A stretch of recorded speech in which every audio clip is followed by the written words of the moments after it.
প্রজন্ম এখন তো ইংলিশ ভিত্তিক হয়ে গেছে বলতে গেলে। যেমন আমার সন্তান ইংলিশে পড়ে, কিন্তু কখনোই সে যেখানে বাংলা বলতে হবে সেখানে দুই লাইন বাংলার মধ্যে এক লাইন ইংলিশ বলবে না।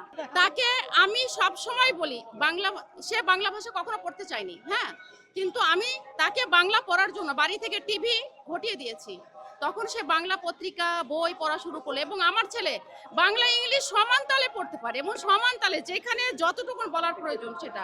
সবচেয়ে সুস্বাদু হালিম রাধুনী হালিম। হালিম হোপ রাধুনী হালিম। আজকে আন্তর্জাতিক মাতৃভাষা দিবস।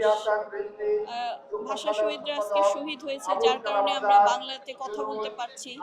আমরা যে কথা বলছি ওনাদের ত্যাগের বিনিময়ে, এজন্য ওনাদের শ্রদ্ধা জানানোর জন্য আমার ছেলেকে নিয়ে এসেছি। প্রত্যেক বছরের ন্যায় এটা একটা বিশেষ দিন আমাদের ভাষা দিবস হিসেবে। তো এই দিনে আমাদের শহীদদের প্রতি শ্রদ্ধা, ভক্তি, সম্মানটা দেখানোর জন্যই মানে এই দিনটাতে আমরা সবাই একসাথে শহীদদের উদ্দেশ্যে ফুল দিতে আসি। আধুনিকতার প্রয়োজনে মানুষ অন্যান্য ভাষা শিখবে, এটা প্রয়োজন পড়াশোনার ক্ষেত্রে, কিন্তু নিজ ভাষাকে বাংলাকে অসম্মান করাটা কোনোভাবেই শোভনীয় না। মহান 21শে ফেব্রুয়ারি আমাদের চেতনার বাতিঘর।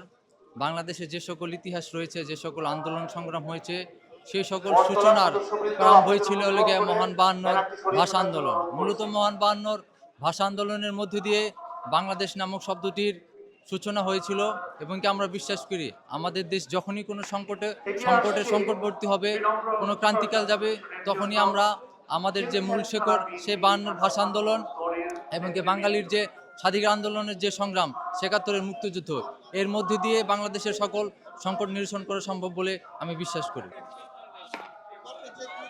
নাটকের দল বটতলা